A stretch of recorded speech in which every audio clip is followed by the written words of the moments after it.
Right, buddy, welcome back to your latest Manchester United news. Now, we have a jam-packed update. We'll be talking the latest on CHOUAMENI and Morgan Rogers. We've got some huge updates on Michael Carrick. We've got some news on Ugarte.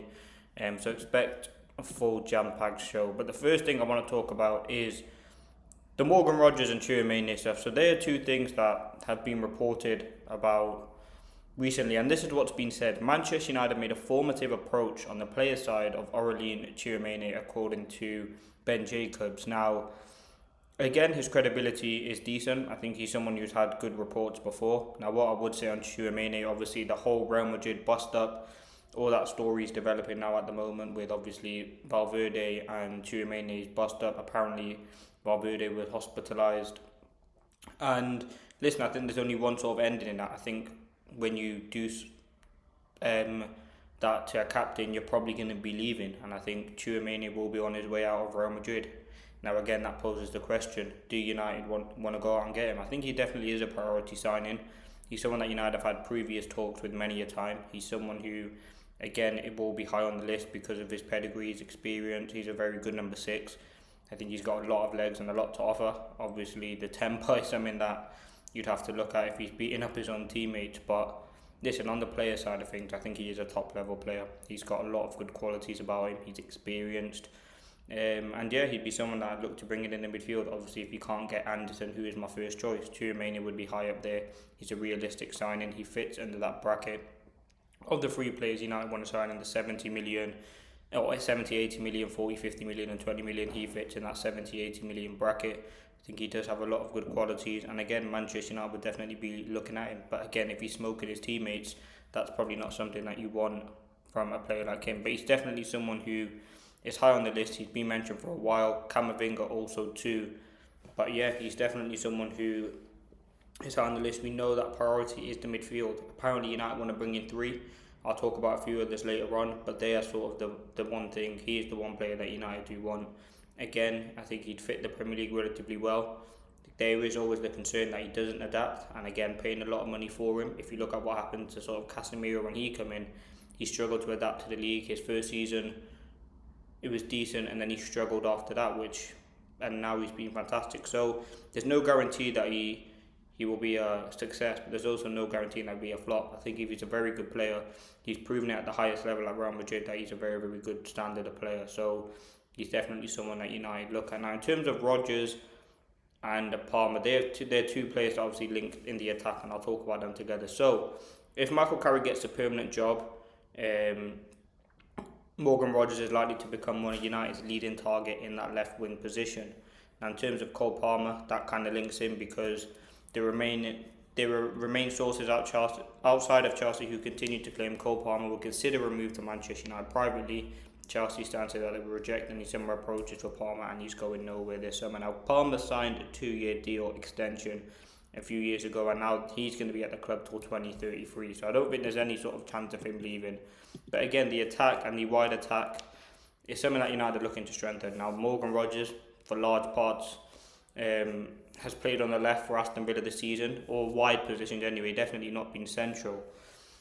I think Rogers is a very, very good player. I think he's one of those players that if he signs, he goes straight into the team and he starts every single game. Now, if you're looking at sort of the composition of United's attack, we have Cunha and Doru, who are two players that's going to be competing for that left-hand side.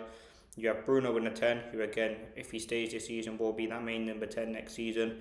And I don't think Rogers is a level of player that you bring in to compete with Bruno in terms of rotational option, like we tried to do with like Van der Beek when he came in.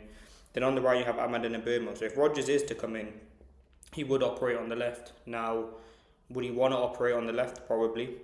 But again, he signed a new deal, keeping him at the club for a while, so it's going to be a high price depending on where Villa finish. They are favourite for the Europa League at the moment. I know they're 1-0 down in their first leg, but it definitely is interesting because I think the midfield is a position that United need to... the attack is a position where we need to strengthen, but it's an interesting one because we have Cunha there, and Cunha is a starter. If he's fit and available, he's someone that would be in my team.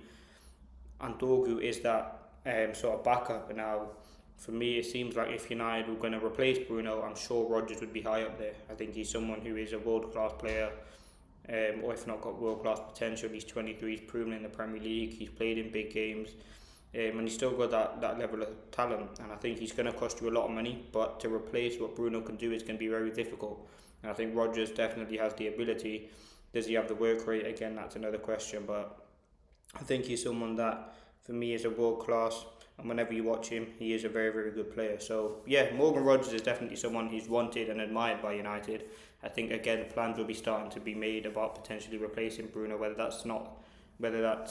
if it's not this season, it'll definitely be next season, because I don't think Bruno's going to stick around too long. But you never know, whatever, if he does stay this season or next season and how we finish, that could potentially affect his long-term future. So we will have to wait and see.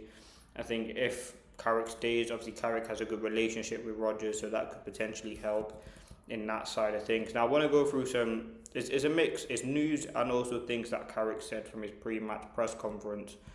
So he was asked about, obviously, we're coming to the end of the season, his job's close to being confirmed or whatever. This is what he had to say on it. So, I'll go from what's been reported. So, Carrick, strong contender for the job, and Carrick will be disappointed if he don't get the job. Once again, there'll be a thorough process and more candidates will be spoken to.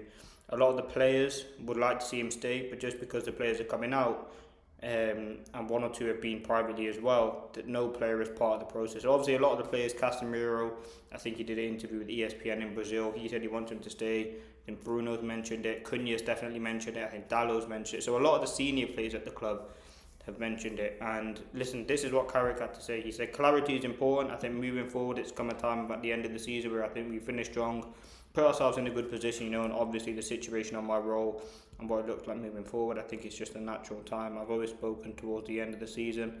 If not the end of the season, nothing has changed, to be honest. I think Carrick is keeping his kind of cards close to his chest. He probably does have an inclination, and I think he will probably get the job. As I said, Champions League secured. United have been looking at other managers. McKenna got promoted again with Ipswich, but I think Carrick will be in a strong position to get that job, and you could probably say it's deserved. Look at the stats of when he's come in. United have been the best team by far. He's got us playing good football, beating every top six side, and he's been brilliant. Now, my concern and the biggest concern is, will he be able to do it with a game every 3 days? United have had a lot of time to prepare for most games, and with the quick turnaround, there's going to be days where United don't train and these sort of things, big European games.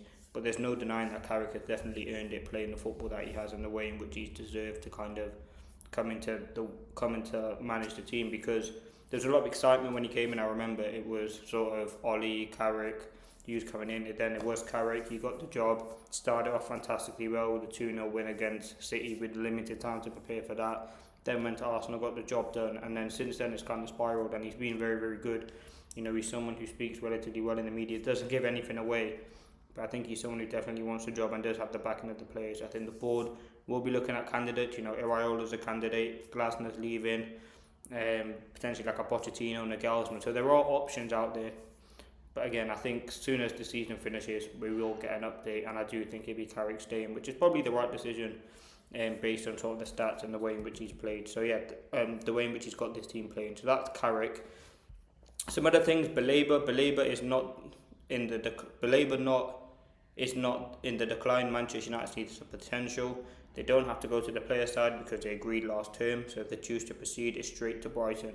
Brighton have yet not given anybody a number. So my info is, if Manchester United go for Baleba, they don't want to go above 70 million, and therefore they want a lower deal than 75 million that they were prepared to pay last year. I mean, the midfield, Baleba, I think United will get him. I think he's someone they've done a lot of the groundwork in. It won't be an easy deal to get done, but it'll be one that's relatively easy compared to other deals like an Anderson or a sort of CHOUAMENI.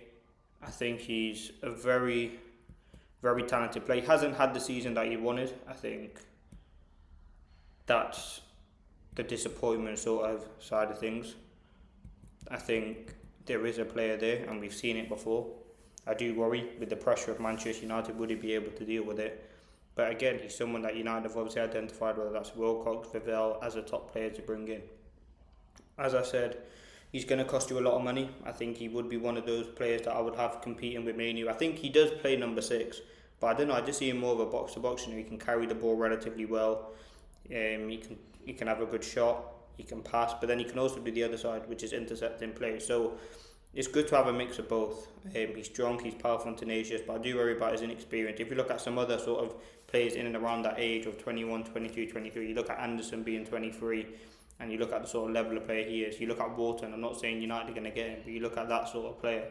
So there are sort of different players out there. For me, my number one choice is Anderson. As you know, if you can't get him, it's CARRICK. Then if not, you're looking at Tonali's. I think Wharton believers, so or Tonali and other players. And then if you can't get them, you're looking at Mateus Fernandes, Baleba, these sorts of players. If United were to go out and get three midfielders, my three would be CARRICK, if we're being realistic, Baleba. No, my three would be Anderson,